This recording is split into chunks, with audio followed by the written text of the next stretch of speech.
All right, we are live, ladies and gentlemen. Rob, why don't you hit that intro music again for us? I'm going to hit the intro music for us. Intro music. That's not it. What? He's no good to me, Daddy. Intro music. My country. Intro music. Bounty hunting is a complicated profession. Complicated it is indeed, but you know what? We make our way through, and we are here once again, Banter, Beskar, and Bantha Milk, a Mandalorian podcast. And Rob, I gotta say, your beard looks great. Your hair is growing in really lovely. You look really handsome. Wait.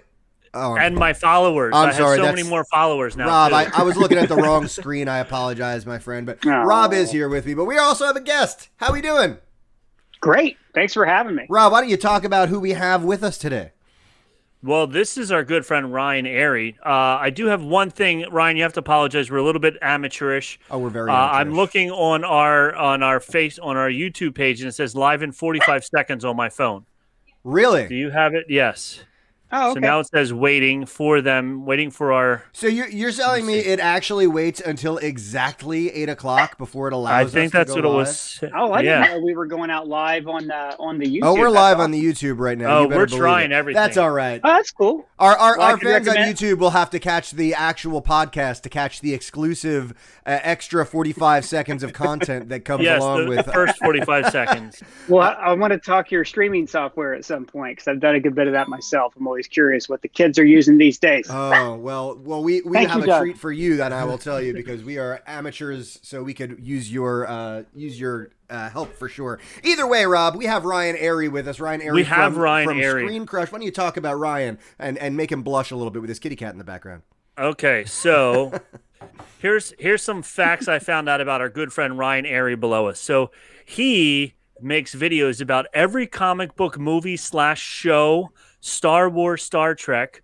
That's in his YouTube thing. He joined YouTube on February 7th, 2012. So we just missed it, the anniversary of it. Are you ready for his total number of views? I really You'll be want to very hear impressed. it. I'm excited about Because it. it's just slightly more than ours. 184,024,874 total views as of this morning. Wow. So by now it's probably up to Wow. like 200 Think million. you can yeah. lend us a couple of those? Just one or two. Yeah, just one or Yeah, two. no problem. I'll throw it right over to you guys. Thanks, buddy. Not a problem.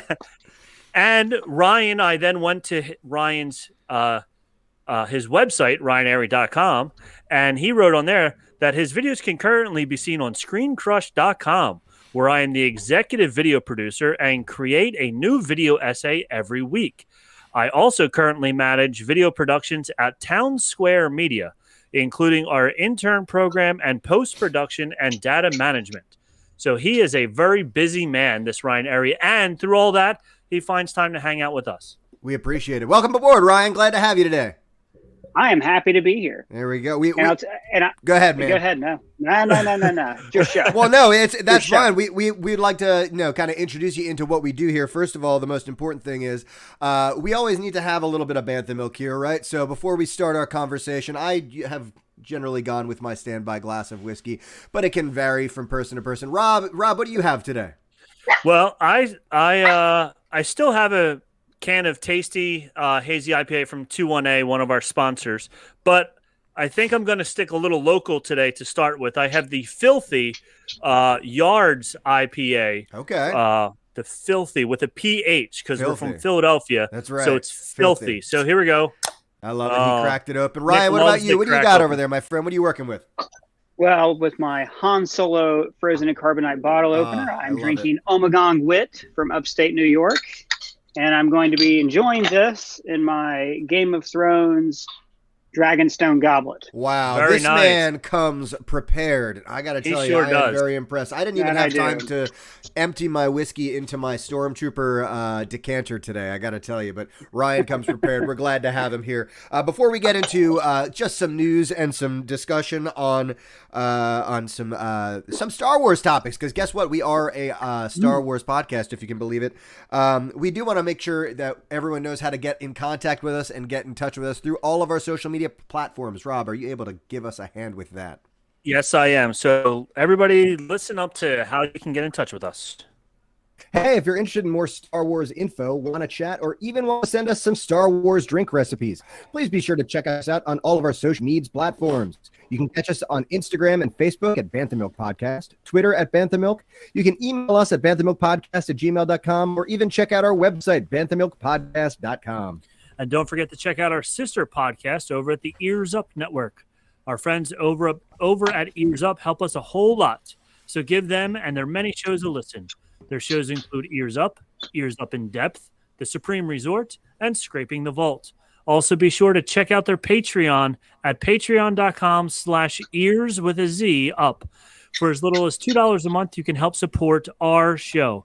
Any donations sent their way directly help us here at Bantha Milk Podcast and comes with great perks. So please check them out today.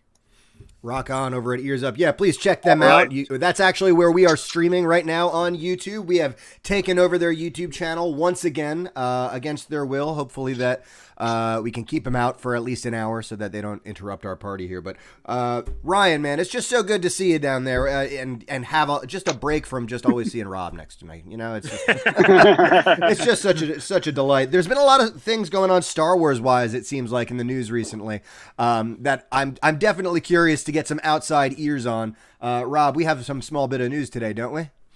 We sure do.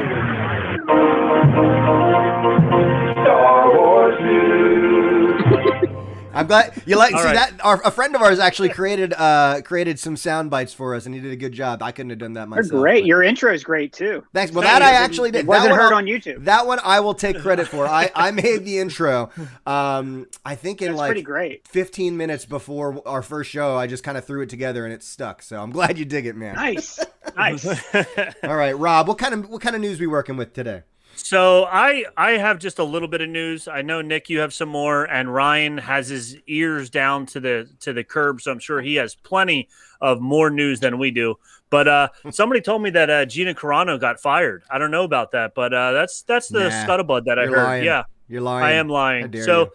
so unfortunately, we won't be seeing her anymore on the show. I thought her character was good. I thought her tweets were a little out there, but you know, to each is their own, and Yeah, Disney did not approve of it. There's So been a whole lot of, and it's just creating all sorts of drama around. You know, we were finally in I felt like we were finally in a Star Wars franchise where we were free from drama. The saltiness of Star Wars fans has somehow escaped The Mandalorian, and like we all rallied around this brand new and beautiful piece of entertainment, and there had to be something, right?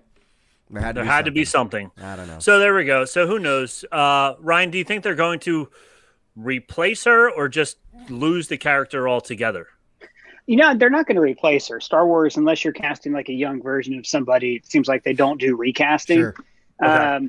I don't. What I'm interested in, though, I'm sure that they had plans for her and the Rangers of the New Republic series, and now they'll they'll just invent a new character who's fulfilling the same role. You know, what I'm curious is, will we still see Cara Dune in the comics, in the novels, in an expansion universe? Sure. Like, is it going to be like a Maude Flanders? You know, she's scrubbed from existence forever, Right. or you know, are they going to continue that just without Gina Carano? Right. Well, That's There's two ways they could go with that. I feel like they could go the way of, they can continue to expand her backstory in those comic books and in those other legends and kind of keep that going. Or there is the Star Wars way of going about doing things sometimes. They could Phasma her, Captain Phasma her, and basically just stop treating her with anything. Okay. Like, we're done with her now. She's gone now. Well, Phasma got a novel. She did, yeah, but that Yeah. part of the problem with Phasma is that the best part of her was in the novel. Like, well, maybe we'll get the best part of Gina Carano or of Cara Dune's character is still to come, right? Yeah. I don't know, but I was sad to see her. She wasn't, I don't think, a linchpin character, but I think she did a good job. No. She was. Yeah. I mean, she brought that physicality that you want from. Was she MMA? I think She she was was MMA. MMA, Yeah. Okay. Yeah. I always get MMA. I'm not I don't follow sports fights. I don't know. No? Like, I'm always You're not an getting MMA confused. fiiter yourself? No, I used to be. I had to retire. I Selling get it. too many death You took sticks. an arrow to the knee. I get it. Oh, boy. No, they. She brought that physicality. That was fun. No one would ever look at her and say, "Oh, what a great actor." Where's her Emmy? Sure. Right. But right. she did bring like kind of a stoicism to that role. Yeah. Which is about all you can bring when you're not a trained actor. Sure. So she was the kind of the best thing about Star Wars is you looked at her and you wondered more. You want more. Like, what's her backstory? What's going on? Like, why did she turn away? Like, where's she going in the future? So it was more about what you didn't see with Cara Dune than what you did see. Yeah. Right. Yeah. So I really think she's not going to be hard to replace.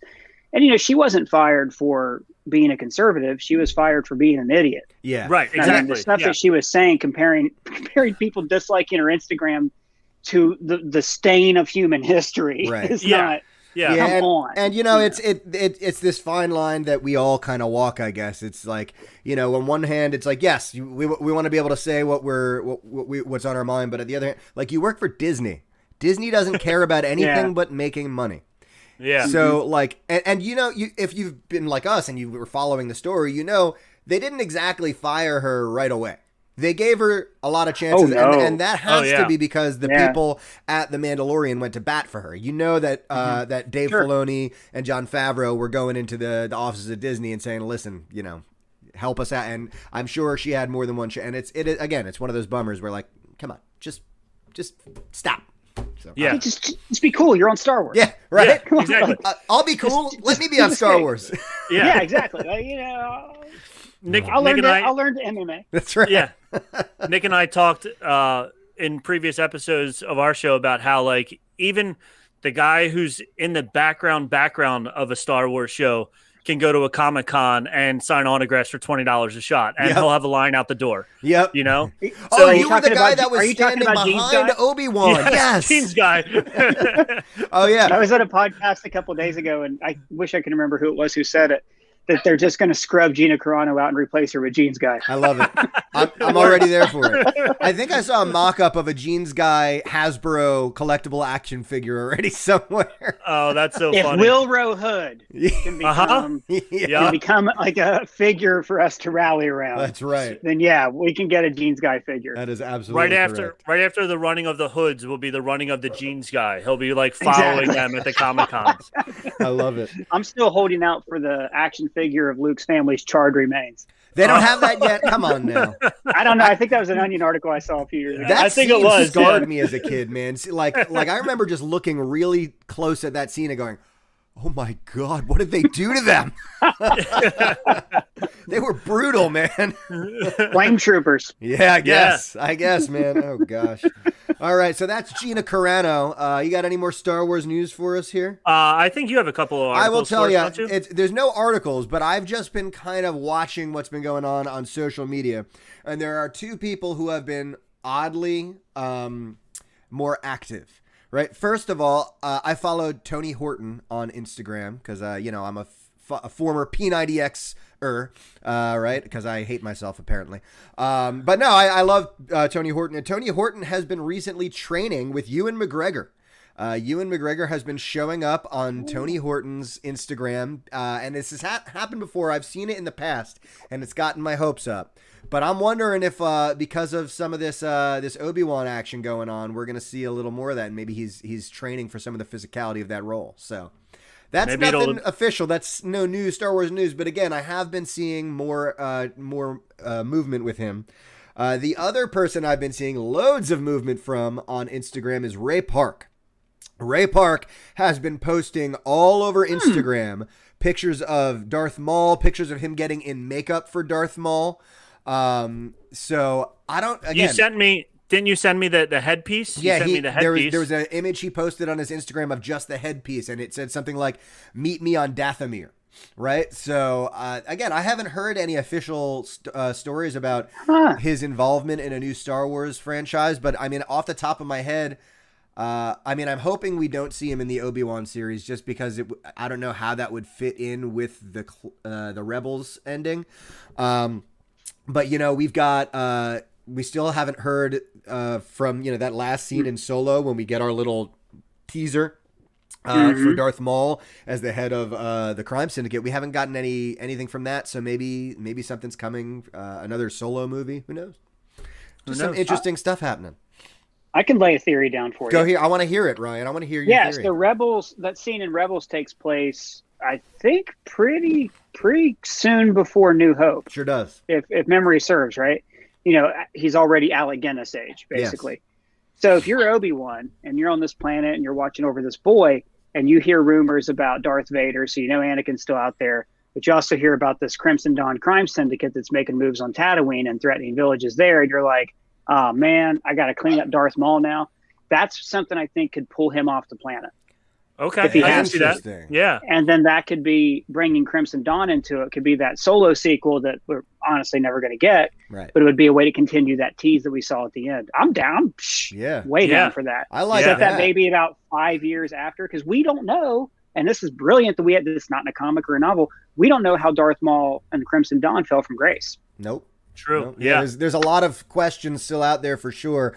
And it is one of the things that I love about how they're doing this rebranding of Star Wars content since the movies have kind of finished, is they are kind of marvelizing their universe and making things connect a little better. And this is, I think, a perfect way to do it, using Maul, a character who they originally killed off. And we thought we had seen the end of. And honestly, when Maul came out, he was so underused and poorly used, and like he was the coolest character, and then he was gone. And so a lot of people were kind of sad to see him go, and then were kind of sad to see him come back because they were confused about it. But they did such good things with Maul when they brought him back. Give me way more of him. Give me way more of him, and I'll be happy to see it for sure. Yeah, when they brought him back in Rebels, he went from just a cool, fighter guy that we saw for, 5 scenes or whatever, who had 3 lines in the movies, and they actually gave him a good backstory and a good story and suddenly you're like, yo, he's actually really, really cool. So and the voice actor, and I'm off the top of my head, I can't think of it right now because I'm a terrible Star Wars fan, but the voice actor for Clone Wars and Rebels, if you ever watch any video capture or any video of them doing the audio capture of the lines, that moment, that iconic moment where he screams Kenobi, he gets into it, man. He does a great job. He really sells it, and it's great. So I'll see more Ray Park. I'll see more Maul. I'll see more of any of it. That's all the social media news I've been keeping my ear to the ground for. But it just seems like we've got some exciting stuff coming. Hopefully in the future, we'll see. Yeah, Sounds like it. Ryan, to put you on the spot, do you have anything that you might want to let us know about? You can say no, it's okay. If you heard anything about Star Wars, anything? Star Wars has been pretty quiet ever since all the big deluge of Disney announcements. Yeah, the High Republic. Yeah. I know there are some books and comics out recently. Yeah. But I started reading High Republic. It's great so far. The first book. Okay. And I have the Marvel app, but I'm on the 6-month delay, so I haven't bought any of the comics. But boy, it seems like you talk about great world building. Yeah. They have started off with a plan, and I really think the High Republic is going to be a very, very deep well they can keep going back to for a long time. Very excited about that. Yeah, and especially since it takes place so long ago, that it's great that we don't have to have anybody with the last name of Skywalker involved whatsoever, and it can still be totally awesome. Yeah, and they're totally free of all that. That's going to be fantastic. And especially since the sequel trilogy. Yeah, go ahead. No, there has been some rumblings also about a remake or either a remake or a reissue of Knights of the Old Republic, which is again one of the more famous Star Wars video games out there too. Now, I don't know if it's a straight remake, or else if they kind of mold it to fit the new structure, they could kind of slot it into that High Republic era. So I don't know what their plans are with that, but now the other big thing is that EA just lost their exclusive rights to the Star Wars franchise. Yes, I'm just like, I think every Star Wars fan is just breathing a collective sigh of relief at that, because there are so many great game publishers out there. We know now. I will give credit where credit is due. Jedi Fallen Order was a Respawn EA thing, and that was a great game. But I'm ready for totally. I'm ready for other companies to get a whack at it and see better storytelling and better gameplay in Star Wars. Yeah, I mean, imagine Naughty Dog got a hold of it. Oh my gosh! Yeah, forget about that. It. Would be We as Star Wars fans deserve a better breed of Star Wars game. There is one other piece of news, and I think I forget where I saw this confirmed, that Ryan Johnson's trilogy is still happening. He's just busy and he's writing it. I did just hear that as well. Do you remember who confirmed that? Because I don't think it was official Lucasfilm, but it was a reporter who is very trusted and in the know. But it's I don't know how to feel about that, because I'm not one of those there are the Star Wars fans on any side of anything, but there's that one of my favorite subreddits out there is Saltier Than Crate, because Star Wars fans are saltier than Crate every now and then. But I don't know, it's hard. It's a double-edged sword, because I liked some of what was done with Rian Johnson's movie, but it makes me worry about like his, the D&D from Game of Thrones, subverting expectations, like setting you up for something that you want and then not giving it to you. That has its place, but I just don't know if it's in Star Wars. Rian Johnson did not leave a good impression with us fans. I think he knows that. I don't want to try to get too far into like that debate, but I mean, I walked away from Last Jedi with kind of the opposite feeling. Yeah. I liked the subversion of expectations because we just put a video out about this too, about comparing. We did this Versus series where we compared two different movies with similar sure. scenes. We did Jedi and Rise of Skywalker.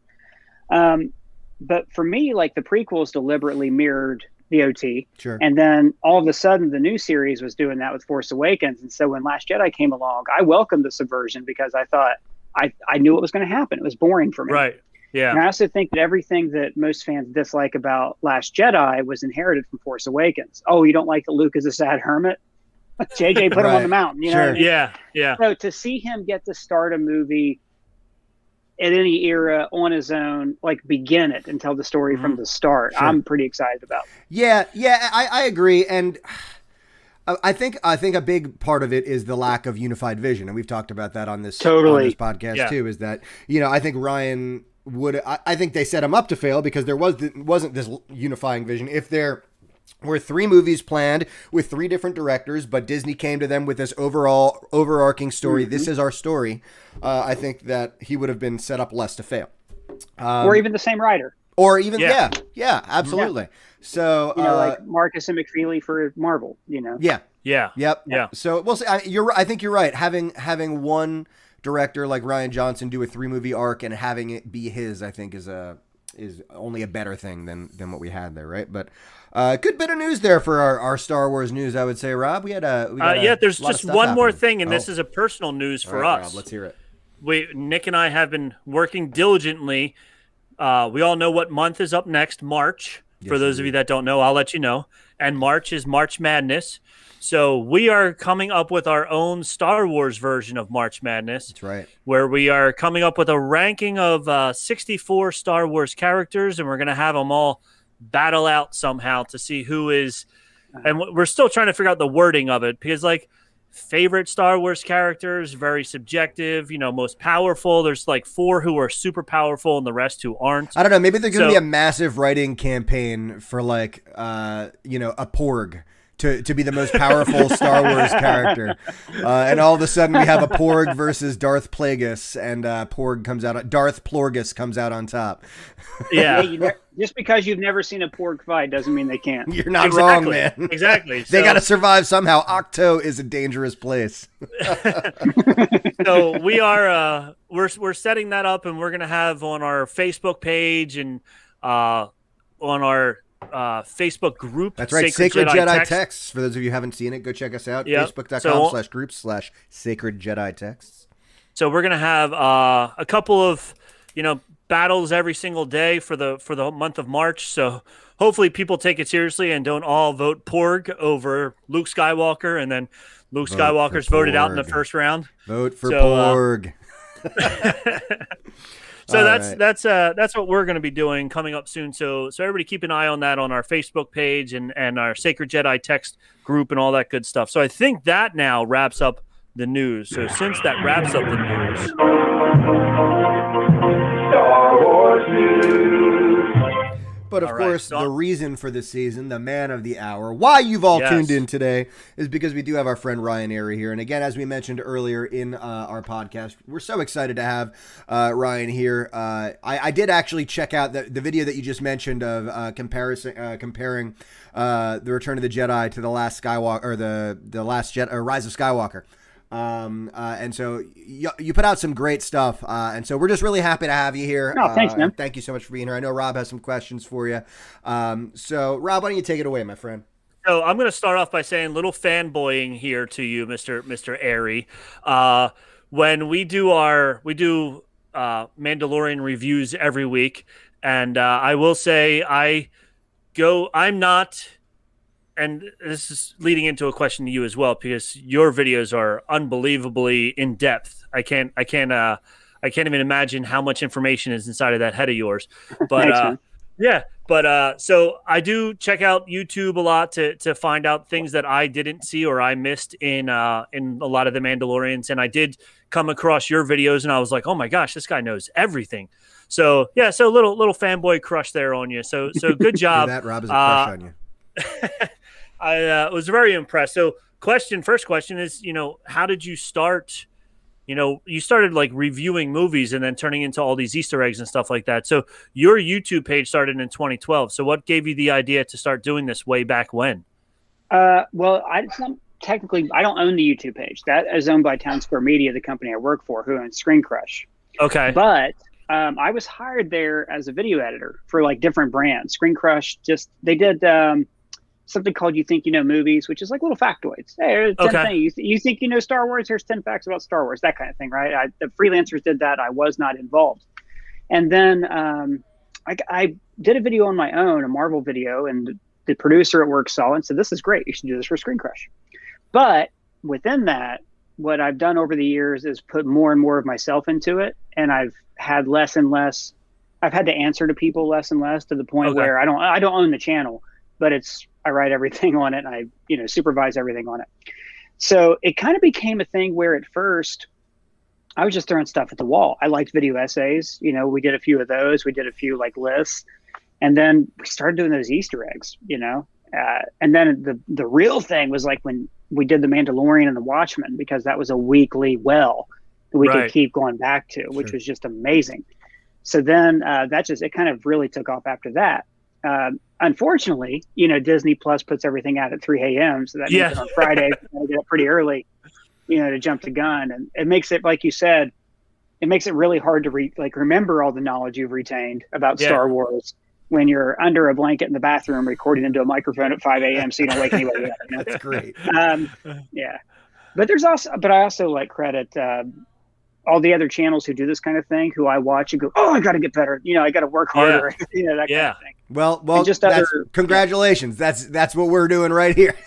There it is. Yeah. Yeah, we did the same thing. So. This second season, this is our second year doing it. We started with the first year of The Mandalorian, and this second season we were like, all right, we got to get our show out on Friday, man. Like, it would be like Saturday, Sunday the first year, and we were like, all right, you have a time. And it was, our first year, so it was all, but like this past year, we were like, all right, Friday morning, we're like in our classroom talking about it. Friday night, we're recording and talking about it, because you got to get out there. Otherwise, there's so many people out there doing this right now.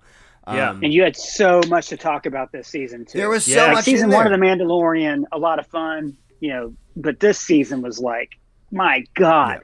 Every episode, and now all these connections coming at you from all these other different would you media. consider yourself now? Obviously, you work for Screen Crush. You're a movie buff. Are you do you like sci-fi? Are you a nerd? Do you like what would you say is like your specialty so far as what you really are into in far as movies and entertainment? The two things I'd say I have the most encyclopedic knowledge about are Star Wars and comics. Okay, great. Marvel, DC. Comic wise, a little.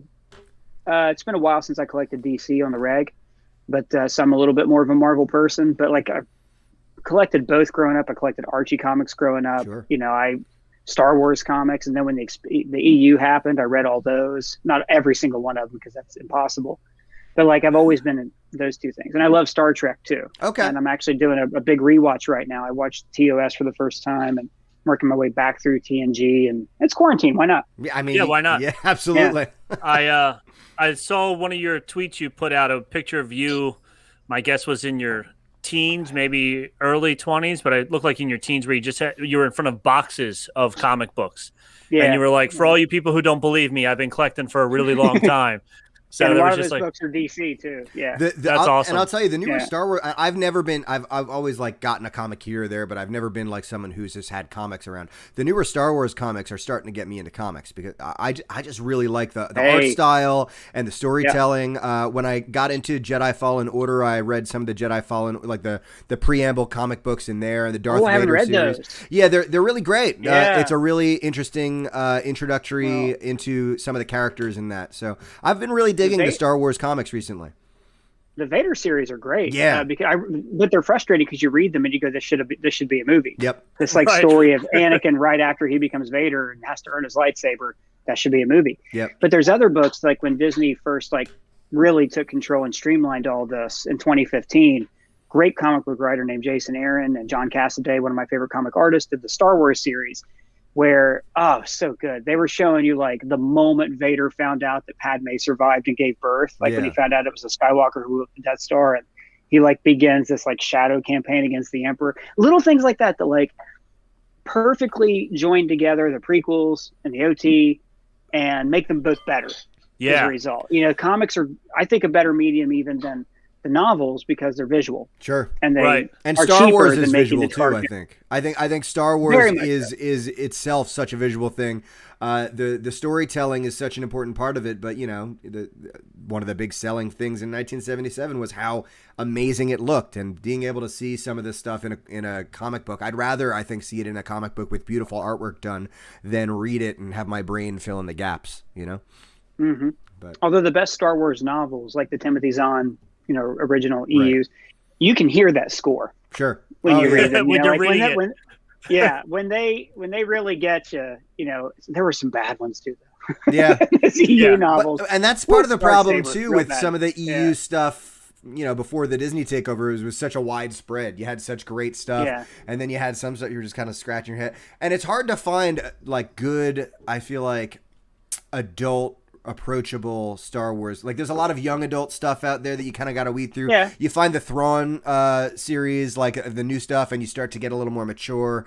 I'm hoping, because I'm a big Game of Thrones fan. It's one of my favorite things. I would love like a Game of Thrones level of adult approach to Star Wars. But you know, it's just not that. That's not his thing, and that's fine. You know, I get it. We can all dream though. Anyway. I got a fun question for you. In your opening of your clips, when you're standing in your Blockbuster, if we should say, in your movie store, all the videos behind you, did you handpick them, or were they just like laying around somewhere? You handpicked all of them? That's really cool. I went to a store and bought them, and a friend of mine collects VHS tapes, and he was selling some. And it was actually really hard to find VHS tapes for sale in Manhattan. Okay. I couldn't find any at first, so I bought DVDs, and I made sure that as many of them as possible were full screen. Remember full screen DVDs? Yeah. Wow. Horrible, like that. Horrible. Same thing, cropping aspect. Cut the sides and like what was it? John McClane. The first John McClane was awful. Because Die Hard. When they would like try and pan so that you could see what was happening on the left side of the screen, it was like staggered and stuff. Pan and scan, it looked awful. That's right. Yeah, it looked awful. But that was a whole part of the film industry that like doesn't exist anymore, because their job was to do that, was to figure out, like when we crop, what do we, you know, and then sometimes it'd be a straight cut from one character to the next when they were in the same side of the frame. Like Ghostbusters, totally different movie when you watch it in widescreen. Yeah. There's so much stuff on the screen at the same time. Yeah, that's going on that you're missing. Yeah. Even The Simpsons, when they changed it from square to make it widescreen, they cut out a lot of the top and the bottom of the stuff. Yep. On Disney Plus. And that's on the worst Disney thing Plus. about Disney Plus. Yeah, that's right. So there's a lot of parts where like you're missing the joke because it was taking place up here, which is now cut out. So but on the opposite end of that spectrum, when in 2009, when they first switched over to HD broadcast, HD TVs were around for a little bit before that, but not every show broadcast in them. So some shows had fun with that. Like My Name is Earl had a scene where the guy who played Earl's brother was in the side of the frame that you could only see if you had an HD TV, and he was holding a sign that said HD rules. That's great. A few shows that do that kind of thing. Yeah. It was the Wild West of television around that time. You know what I mean? Everything was changing. Rules. There were no rules. You could do anything in the margin. The censors weren't watching. That's great. The censors couldn't see what was going on out here. That's right. Too cheap to buy a widescreen TV in 2008. Well, the government's not going to spring for that, right? No, not at all. There was a writer's Oh, strike geez. going on. They had other things to deal with. It's funny. I remember the first time I saw an HD TV and being like, "Wow!" Yeah. You're like, this is amazing. Oh boy, I used to work at a high-end audio video appliance center, man. I remember the very first HD TVs, like a 60-inch plasma screen TV. It sold for like $12,000. It's amazing how far this technology has come. I'm sitting here talking to y'all on my like 16-inch screen LCD that I probably got at like Walmart for $16 or something. I don't know. Yeah. Yeah, and Yeah, it's the amazing. future, man. Yep, that's right. Yeah. The future is now. Yeah. So I'm on my in second your- glass of Bantha milk, by the way, so that I'm getting chatty. I'm milking mine because I know you're going to ask me trivia questions, You and I'm going to better get them believe all it, Rob. wrong. So, yeah.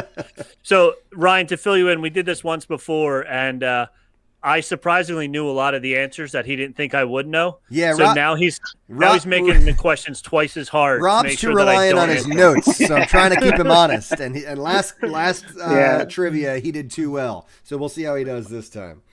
Oh boy. So when you do your videos, do you have other people helping you, like with all the information, like finding all the Easter eggs, or is that all you at this point?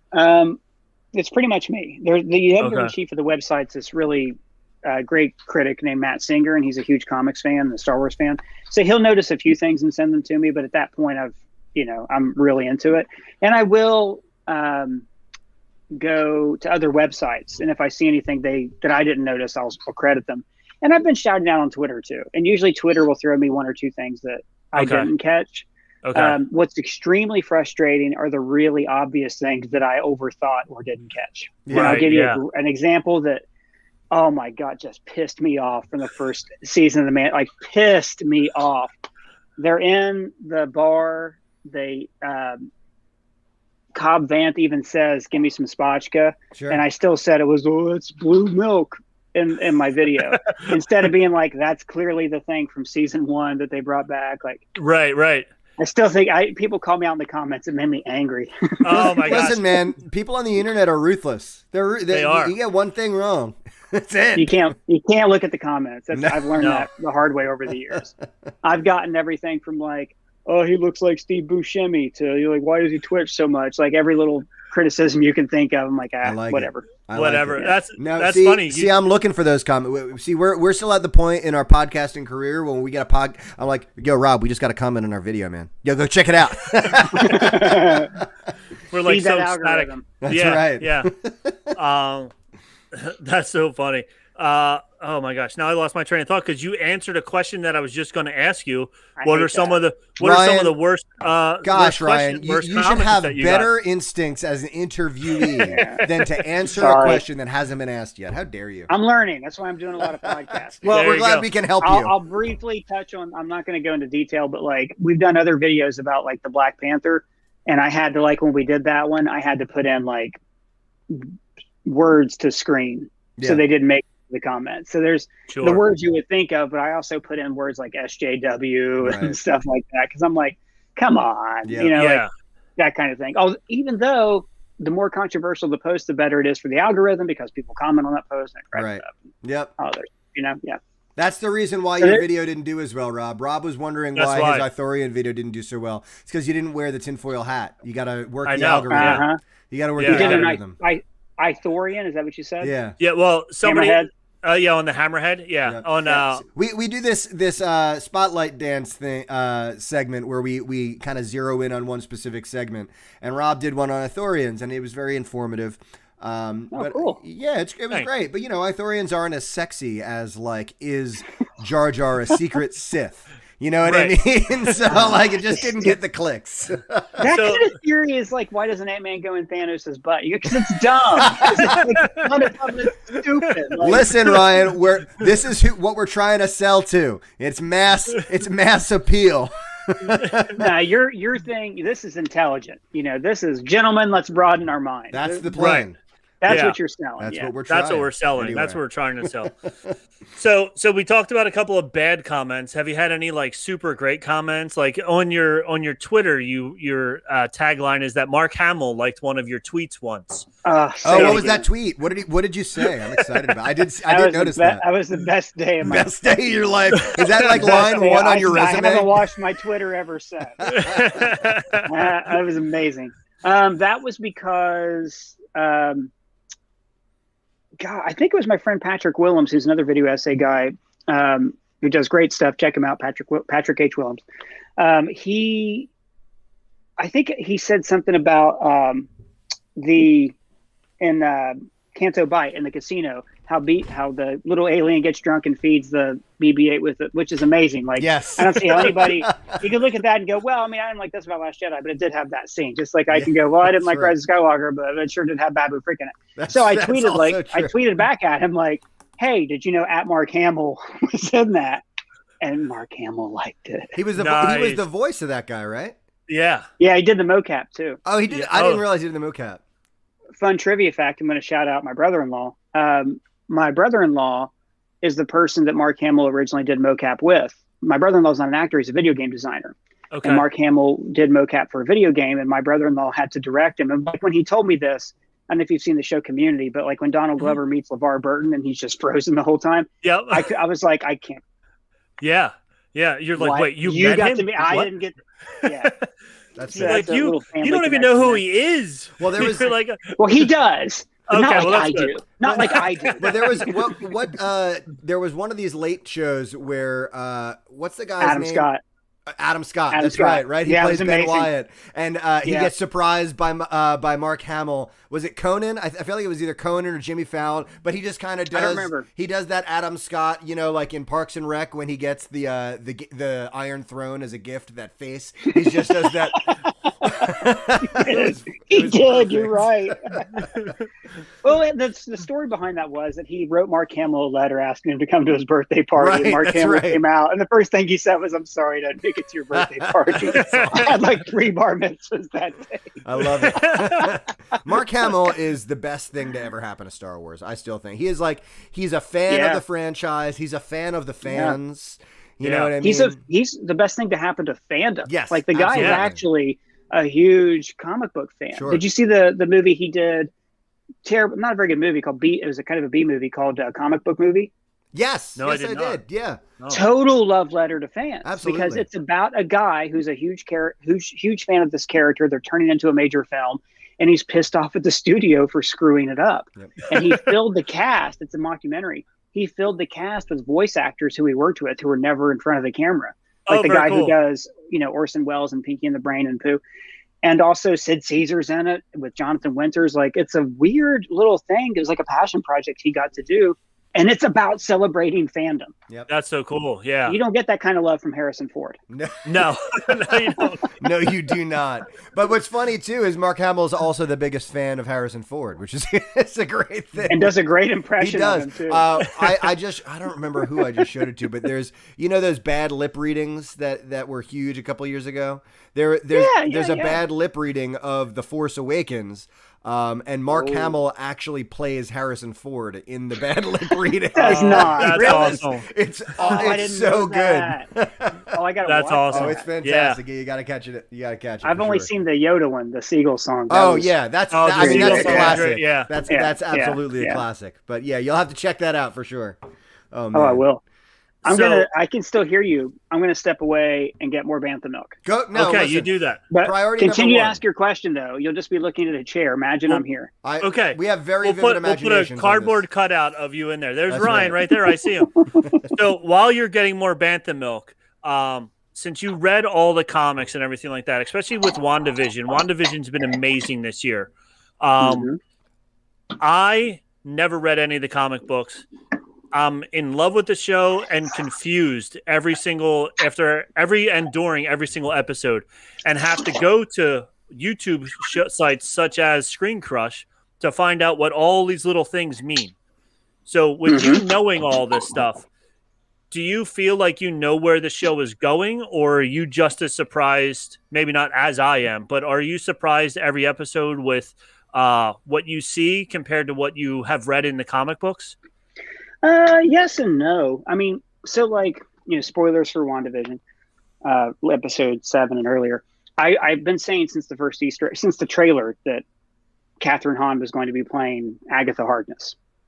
If you read the comics, it's like, if you're going to do a Wanda show, you need WandaVision and Agatha Harkness. It's like Wolverine and Professor X if you're going to make an X-Men movie.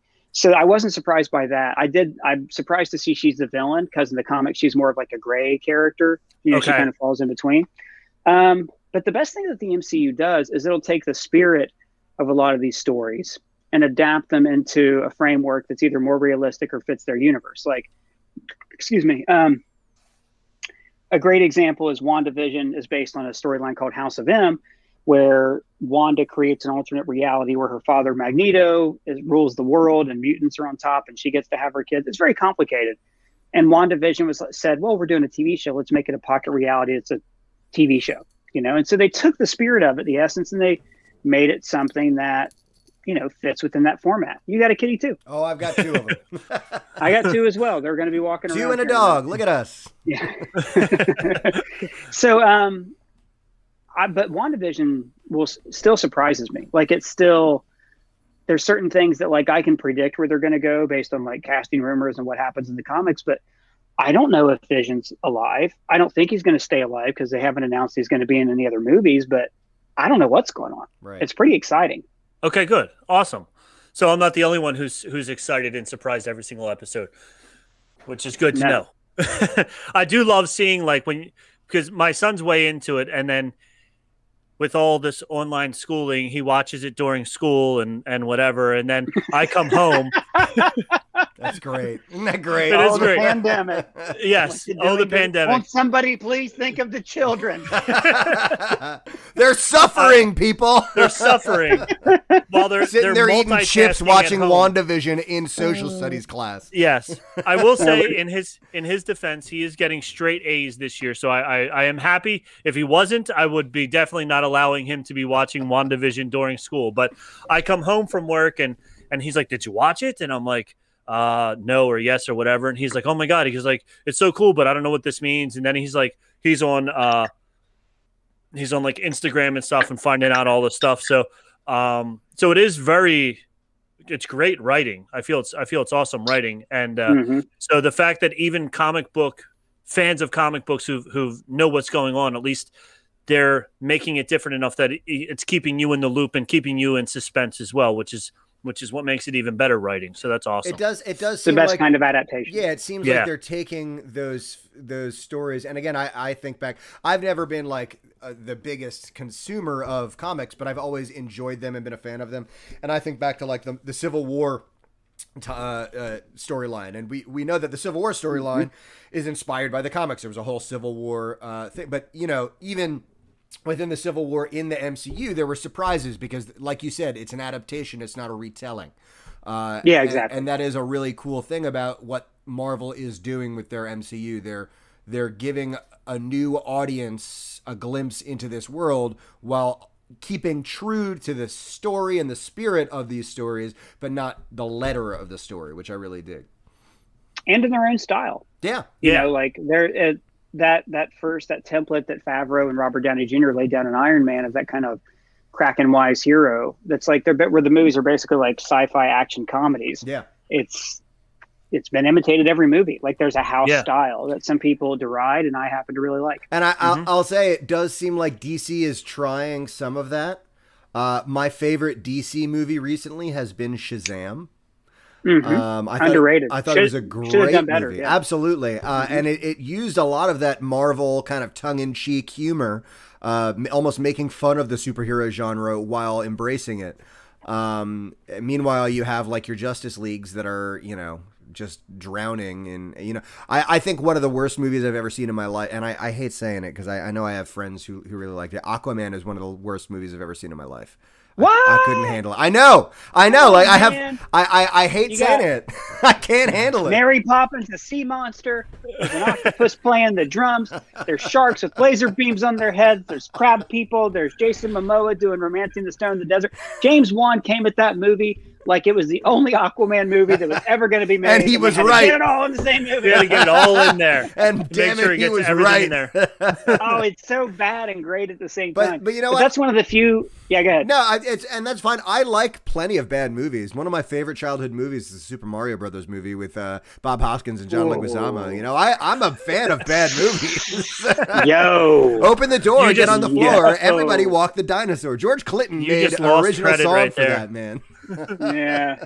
Man, it's funny. I grew up watching the Super Friends cartoon on Saturday mornings, and Aquaman was my favorite superhero as a kid. Like I was like, I love the ocean, I love swimming and like pools and whatever. So I was like, oh, Aquaman's awesome because he does everything that I like to do. I like to swim, I like to do all the stuff, and he can talk to the animals. Rob used to talk to fish as a kid. He was sitting at his fish tank, like at my fish tank, Goldie, trying to talk no one to him. understands me. But then as you get older, you go. As you get older, you realize how like Aquaman's only useful when you're near the ocean. Yeah, because he's still strong. He was strong. Yeah, he was strong. Yeah. But his superpowers of talking to the dolphins and getting the dolphins to sink a ship or whatever they were doing or help him out somehow. If once they're in Idaho, Aquaman is pretty much useless. So it's funny that they finally made an Aquaman movie, and I was like so excited. I'm like, yeah, my favorite. And then I was like, darn it. Yeah, so it was fine. That's whatever. Too bad. Yeah. So one last question I have, and then we can get into other stuff because I know we're running out of time with you.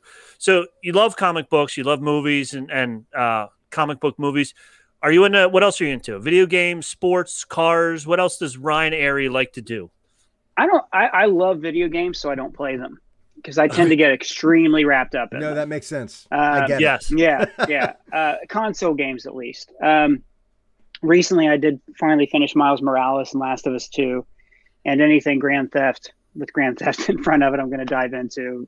Red Dead. Really into all those games. I spent a lot of time playing little building games on my phone, like Forge of Empire, Simpsons Tapped Out. Oh, Simpsons Tapped Out. Rob's a tapped out. I'm on there still. Yeah. Oh, great. Yeah. Level 989. I'm not up to 989, but I'm 940 or something like that. You didn't do the free donuts trick? No, and I earned it too. 930 I'm up to. Yeah. When you get up to that level, and you start to, and you get the XP multiplier on, and you build. This is so boring. This has nothing to do with what we're Our listeners are like, really? Jesus. Go on. I swear to God, though, this is the kind of thing when you latch onto a particular niche of fandom, you're like, oh my God, I could talk to you about this. Yes, exactly. Yeah, my eyes lit up as much as yours did when you said tapped out. I'm like, yeah, somebody else plays it. Put on the XP multiplier and build quickie marts every 4 hours, and you'll be. You'll be 989 in no time. Yeah. Okay, yeah, no problem. All right, and cool. also, so we covered that. Yeah, or ambulances. You could drop down a whole bunch of ambulances and do the same thing. But yeah, I did Bloodmobiles, but yeah, that's what it's, the Bloodmobiles. Yeah. All right, because the ambulances cost donuts. I didn't want to call you out. Yeah, yes, thank you. Yes. Wow. Nick has no clue what we're talking about, but yes, Listen, thank you. I'm telling you, I played years ago, but again, I did the free donuts thing. Someone gave me free donuts. Was that like you hacked it? Yeah. The phone hack where you had like a billion donuts? Yeah, you can go on Reddit and be like, hey, can someone give me a billion free donuts? Which is funny because if you like work out the math, it's like you're costing EA like $40,000. I can't believe they're not cracking down on this. I think they did. I think maybe they did. It's been a while since I've done it. I think your tapped out wouldn't work anymore if you try to log in. That's fine. Anyways, I do that. There you go. The thing is, man, my stupid phone, like I don't read books like I used to. And I recently, me and my wife went away to my hometown for a couple months. And I was like, I'm reading comics for work. Like I was reading Vision, Scarlet Witch comics and stuff. But I read so much because our internet access was limited. And I just miss reading books. Like you mentioned Game of Thrones. I've only gotten through the first 2 books, the audiobooks for Game and a million other books that I have that I'm dying to get to. I'm a big, like the audiobooks for Game of Thrones I've listened to maybe 8 times each. They're that's cool. Audio. Like for your driving, if you're driving anywhere or, I just have it going on when I'm around the house. They're excellent books and excellent audiobooks as well. We'll see if we ever get a finish of it, but like the Star Wars only audiobooks like Dooku, Jedi Lost. There's a few that are exclusive to just being audiobooks that I've always wanted to get to. Oh yeah. That's very cool. Rock yeah. on, man. real fast. One person in the chat, Avengers Hockey said he hated Wonder Woman. He might be the only one. So Well, I Wonder think Woman, Wonder 1984. I hated Wonder Woman. he said this, not you. Oh, okay, The okay. person in the chat said that they hated Wonder Woman. Now I know Wonder Woman 1984 came out to rave reviews by millions of people who thought it was. Oh no, everybody hated it. I'm sorry. Oh, They okay. thought it was. Yeah, they thought it was awful. So, what did you think of Wonder Woman 84? I've only seen it once, and Okay. I don't get the hate. I will say this: me and my wife saw it. She rented out a movie theater for Christmas.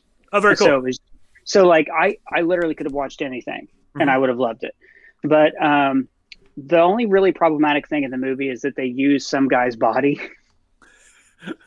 I don't understand that. Like that was an unforced error as far as I'm concerned. It could have just been Steve Trevor's alive, but he's got, you know what I mean? Like they didn't have to do that.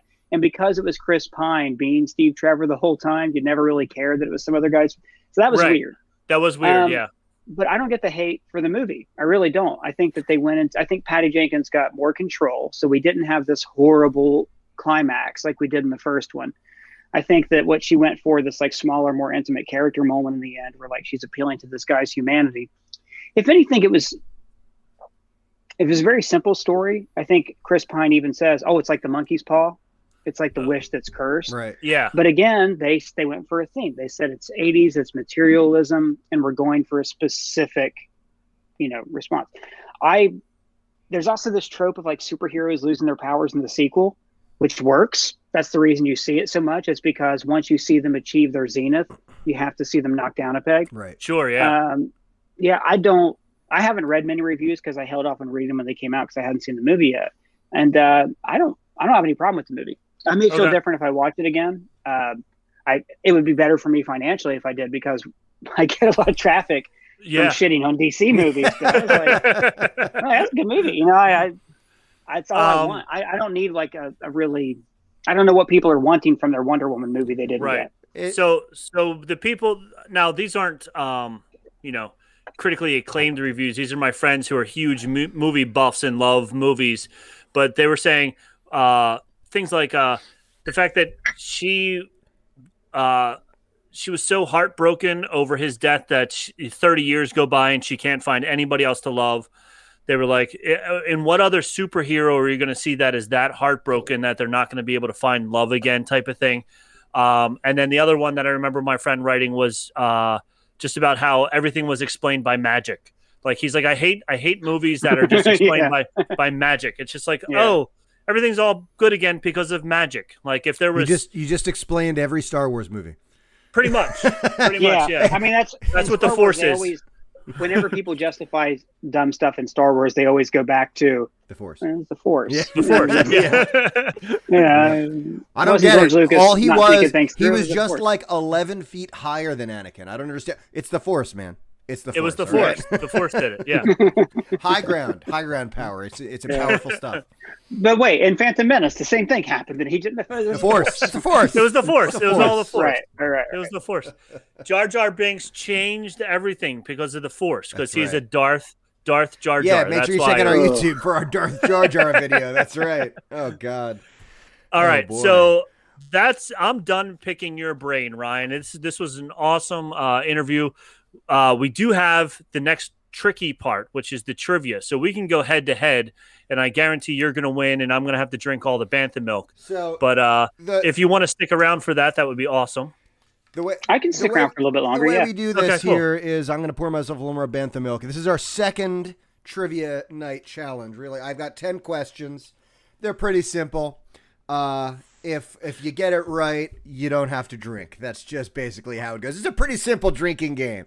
All right? Yeah. But, again, these questions vary in range of simple trivia from the movies, simple trivia about the movies. So I'm going to start it off with a nice and easy one. I said this last time. So the nice and easy one I started off with last time wasn't as... I mean, Rob did a much better job than I ever expected him to do. The last time, my first one was, what is the Toydarian's name who owned Annie? And he got that, all right? So we'll see what happened here. But we're going to start off with a nice, easy one. What type of creature does Luke bullseye in his T-16 back home? Oh, okay. I do know this one. Whomp I know Rat. it too. Okay, so I'm only going to say if you don't know it. How about Well, that? I don't know it. Well, Then you can, two you are can, you you can two follow are against through. me right now. I have a feeling Ryan's going to be a real asset to Rob here, but I'm going to drink since you got it. It is the Whomp Rat. Now there is a follow-up question after my drink here, and that is, how large is a Whomp Rat? Oh. 6 meters. It's 2 meters. 2 2 meters. meters. 2 meters. 6 feet. 6 feet. Yes. There you There go. you That's go. close. That's all right. Take your drinks, gentlemen. All right. Staying on theme here, what is the full name of the T-16? That I don't know. I need you. That's his speeder, right? Yeah. We're good. Yeah. Thought he was don't looking remember. around his room for his model of the T-16 that he had there. to look on the bottom That's of the it. T-16 Skyhopper, folks. The T-16 Skyhopper. That's not the T-16. That's his land speeder. Come Oh, on, that's a Rob. land speeder. Give me a break. Take a drink. All right. Oh, I swear to God, I thought it was the same thing. Oh no, the T-16's old. So if you watch A New Hope and you see at one point he's like playing with an action figure of like a ship, that's the T-16 right there. Oh, Right. well, there we go. I'm gonna get Rob drunk tonight. That's my goal. That's his goal. What is the because name? I don't have to go to work tomorrow. What is the name of the Cantina band? Oh, you talked about this before because it's not Max Rebo. It is not. But you Max did Rebo. say what it was. I don't remember. Ryan, do you know what it is? I don't. I can tell you the name of the species, but I can't remember the name of What's the the band. species? Biff. It is Biff. Ryan, you don't have to drink. But Rob, you got to drink. Ryan, you knew it was a Biff. They are Biff. Absolutely. It is Figure and Dan in the modal nodes. There you go. Figure and Dan in the modal nodes. Absolutely. Oh boy. All right. What type of monster lives in the Death Star's trash compactor? Oh, I was looking up questions today, and my son and I were talking about it, and I still don't remember. So I don't know. Anything, Ryan? I also don't know. That's good. See, I got it this time. Last time Rob got like 9 This out of is 10. good. It was the Dianoga. The Dianoga. Dianoga is the... Now, again, we only see that little eye kind of pop its head Yeah. up. But if you go to like Wikipedia and you check out like... There's an awful lot beneath the water, apparently. It's And you pretty keep terrifying. saying these, and I'm like, wait a minute, I have referenced that in the video. Yep. It's just I can't the actual name. I'm like, No, they got it's the this Wikipedia. stuff that's lodged somewhere back here that we have to unhook somehow, and it's hard to do it right off the bat, right? Speaking of models of ships, what is the model of the Millennium Falcon? Oh,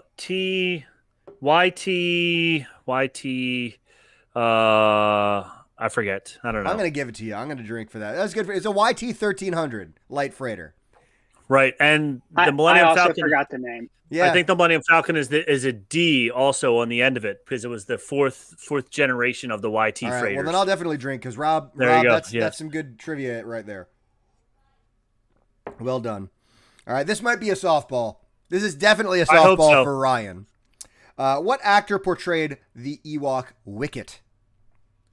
Oh, Warwick Davis. yes. Warwick Davis. Warwick Davis. Very good. Now, this isn't one of my questions, but he has portrayed at least one or two other characters. Can you name at least one or two other movies he was in?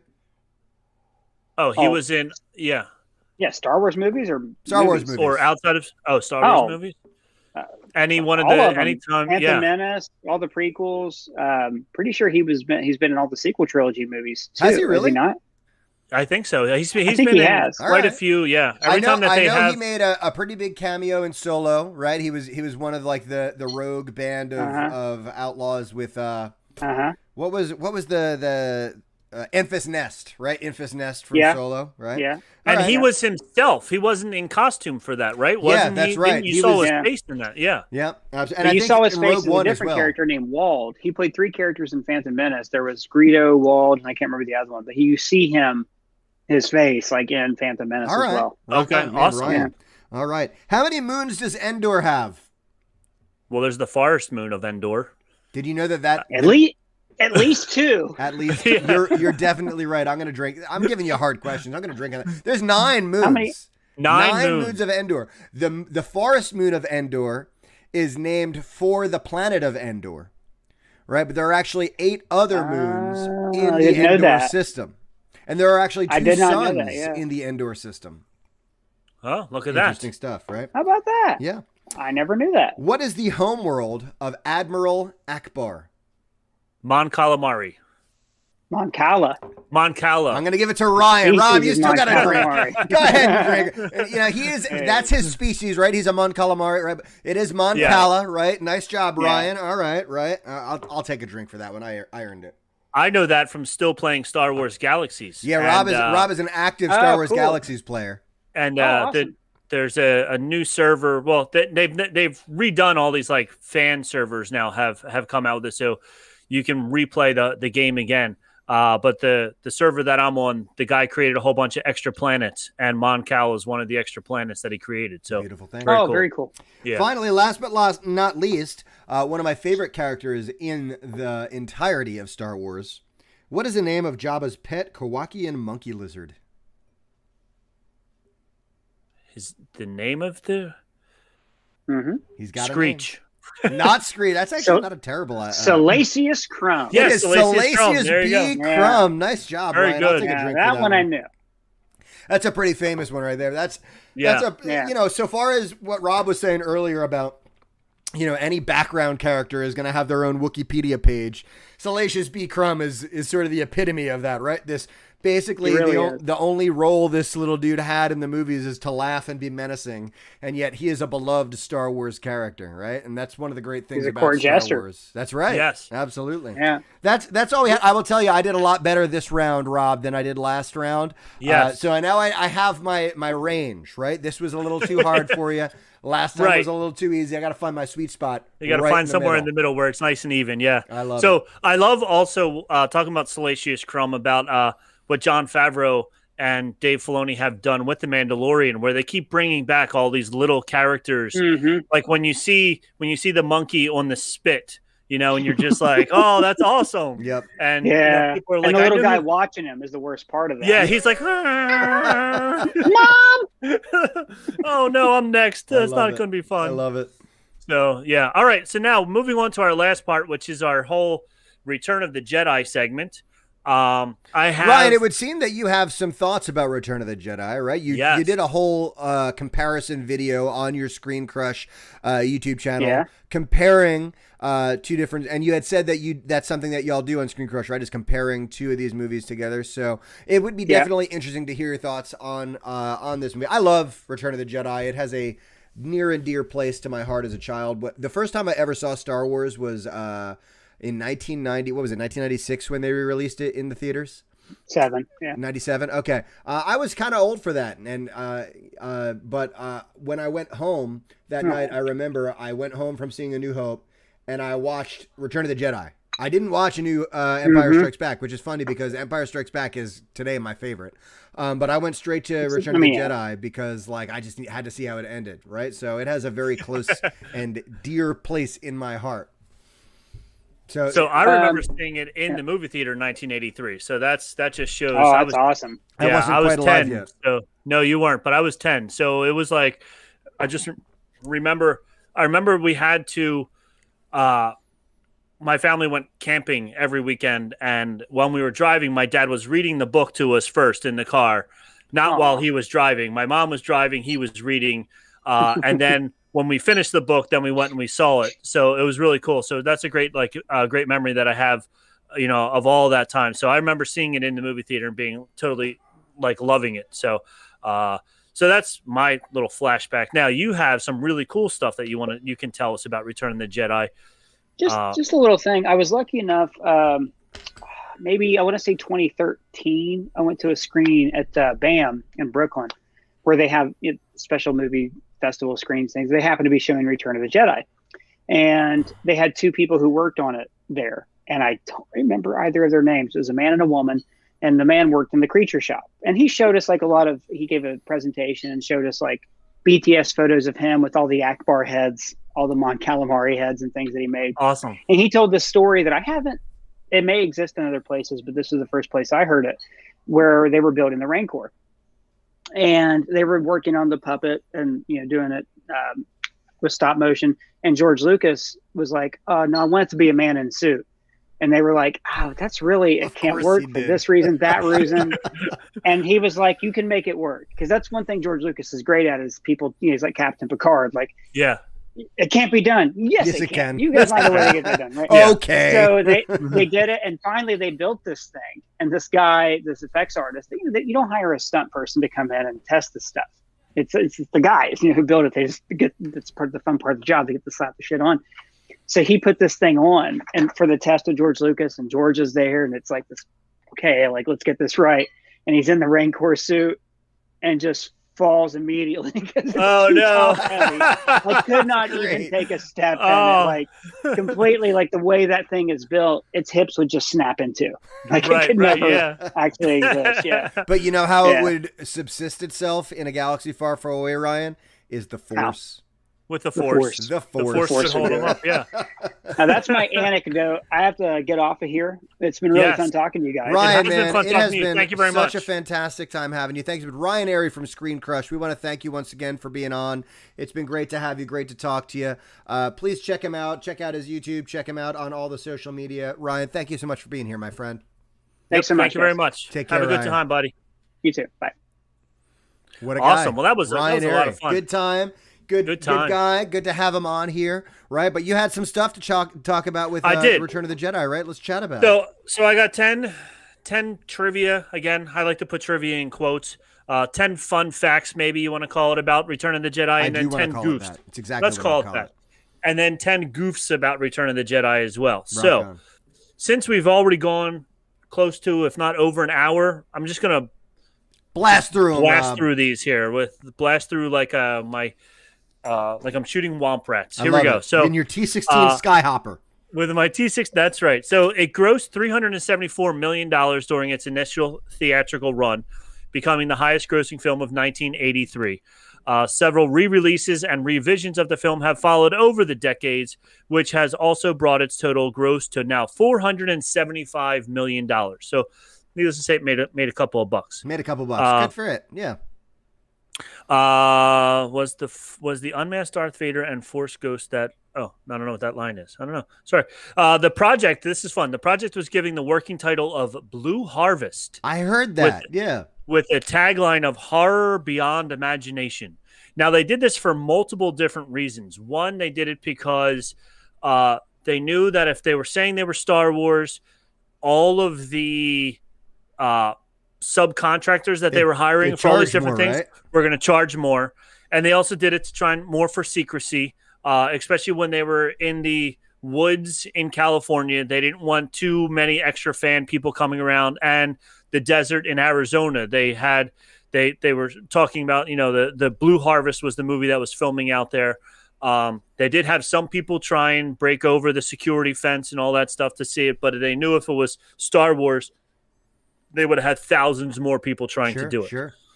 The original teaser trailer for the film carried the name Revenge of the Jedi. That's right. Yeah, yes. They decided that revenge was not the Jedi way, right? They decided to rewrite the title. Revenge was not appropriate, as a Jedi should never seek revenge and return to his origin title. By that time, thousands of revenge teaser posters with artwork by Drew Stoosman had been printed and distributed. Lucasfilm stopped the shipping of the posters and sold the remaining stock of 6,800 posters to Star Wars fan club members for $9.50. There is one on sale on eBay right now. I looked it up. $2,350. Somebody's trying to get for it with $25 shipping. All right. So there we go. Okay, so it took 6 people to work the full-size animatronic of Jabba the Hutt. The Jabba the Hutt puppet took Stuart Freeborn's team 3 months to build, cost $500,000 to make, and weighed 2,000 pounds. Wow. That was a heavy puppet. Yeah. The Emperor's chair was mechanized so that it could rotate when the scene called for it. However, the mechanism never worked properly. So Ian McDermott had to make it move by shuffling his feet. A piece of tape on the floor told him when to stop. That's great.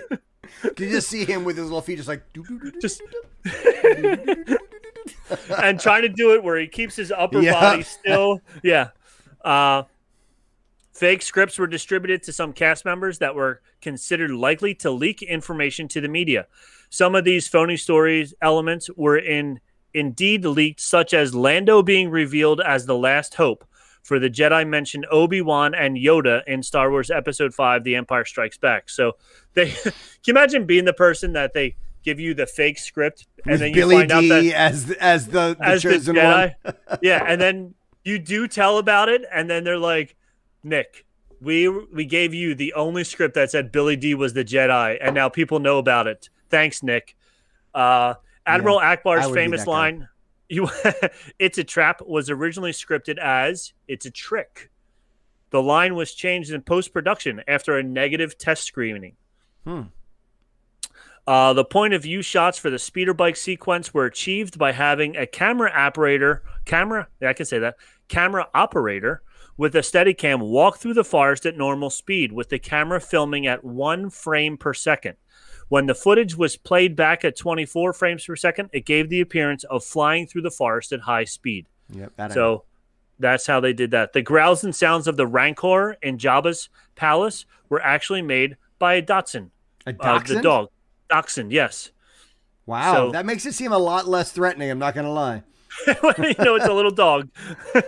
Oh, adorable little Rancor. Look at that cute little Rancor. The second Death Star was approximately 460% larger than the first one. Okay, it's a big Death Star. It's a big Death Star. That's why they never finished it, because it was just so big. Yeah. The slithery noises made when Jabba the Hutt moves were created by sound designer Ben Burt running his hands through a cheese casserole. I don't like that. I don't like that at all. I can hear them right now in my head, and I don't like it. And you'll never eat cheese casserole again. No. This is the only Star Wars movie of the original trilogy where Darth Vader does not force choke someone. Wow, I A didn't scene even think did about exist that. in the initial cut that showed him force choking an Imperial officer in order to gain access to the Emperor's throne room. This scene was cut because George Lucas felt that at this point that at this point has been made. Felt that the point has been made. Clearly enough. Vader can choke people. You don't need to see it. We get again. it. We get it. Vader can choke people. This is the first movie to mention TIE fighters by name. When Lando issued the order to split up and get some of those TIE fighters to follow us. Do you know what TIE stands for? I don't. Twin ion engines. That makes sense. Yeah. Interesting. There we go. So they're the top 10 trivia, whatever you want to call it, fun facts. I And want to now call for it the trivia goofs. and fun facts, Rob. Trivia and fun facts. Now for the goofs. Are you ready? I'm ready. I was born that way, Rob. And a lot of these, it was funny. We talked about it in Empire also. For whatever reason, they love flipping the image back and forth and back and forth. And when you have somebody like Boba Fett behind you with a piece that only goes down the one side, Right. when you flip it, it's on this side then, and it makes absolutely no sense. During Luke's message, where he offers C-3PO and R2-D2 to Jabba the Hutt, when the scene switches to Jabba, then pans down to the small creature sitting in front of Jabba, the bubbles in Jabba's pipe and the smoke behind him can be seen floating down instead of up, indicating that the scene was played backwards. Sounds about right. So the bubbles go down, or it could just be the Force. I'm not sure which. It's the Force, Rob. Always the It Force. is. After Jabba eats the frog-like creature in the jar next to him, in the next shot, the creature is there again. Wow. The Self-filling jar. Force. The Yes. Force.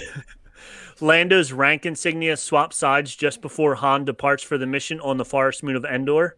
And in the Rebel hangar, Lando's shoulder holster strap switches sides twice. Also the So Force?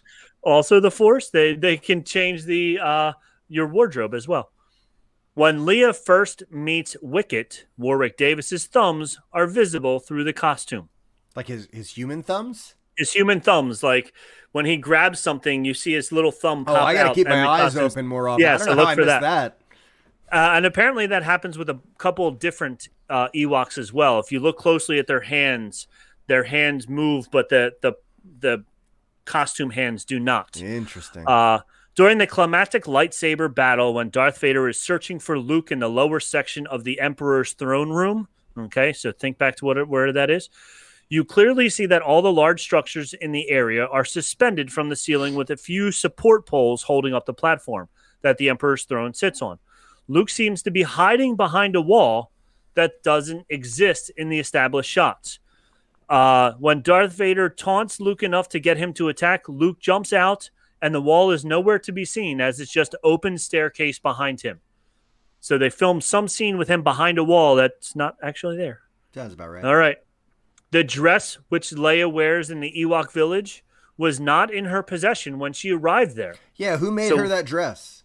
So Star Wars Forces of Destiny Ewok Escape explains how the dress was already there. So the Ewoks already had that dress in her size. Good for them. That's forward Good for thinking. them. They knew that she was coming. When Vader throws his saber at Luke, who is hiding on the catwalk in the Death Star, Vader's saber's blade is coming out of the butt end of the hilt, not the proper blade end. So when he throws it, they must have CGI'd in the blade on the wrong side. So that's pretty funny. That's not what you want. No. In the droid torture chamber, the GNK, the Gonk droid, is turned upside down. Yep. It is turned upside down, and hot plates are supposedly lowered onto its feet. Sure. Okay? These hot plates never touch his feet. No, they don't. Despite the release of Scream and Steam and a Scream, they're like this far away. Yep. It's almost like when you're going to like an amusement park and you're seeing like the animatronics as you're like waiting in line that are like supposed to do something, but they know if they keep doing that, they're going to break it. It was the 80s. You had to suspend your animation a little bit. You had to suspend your imagination and just imagine that this droid was getting tortured. And last but not least, during the Battle of Endor, Wedge sends a message to pilots in Red Squadron. Yet, the pilot who responds to the message is clearly an AWIG pilot with Green Squadron. Wow. Yes. Unacceptable. So those are some unacceptable, Rob. How you know dare what? they? I quit. I'm done. I'm done with this Star Wars podcast. If George Lucas can't get his stuff together enough to get this right. To get this right. I mean, he's had 30 years now to get this right. 40 years now. He hasn't released a special edition addressing all these issues. I'm appalled. I'm appalled. Yes. Well, I will say, I finished 3 glasses of Bantha milk, I think, Rob. All right. So you are going to have fun tomorrow. Yeah, Rob and I are going to be in work tomorrow, and I'm going to be just napping in my class, I guess. Either way, man, what a good show. We had Mr. Ryan Arey on from Screen Crush. It was great to have him. He was a wealth of information. Talked to us about a lot of different geek and nerdy stuff, right? So it was just such a good time to chat about Star Wars. We've got a couple more shows coming out this month. So make sure you check out all of our social medias. Check us out on Instagram, on Twitter, on Facebook. Check out our new Facebook group, facebook.com/group/Sacred Jedi Texts. You can get all your Star Wars news and memes and silly posts, and interact with us as well.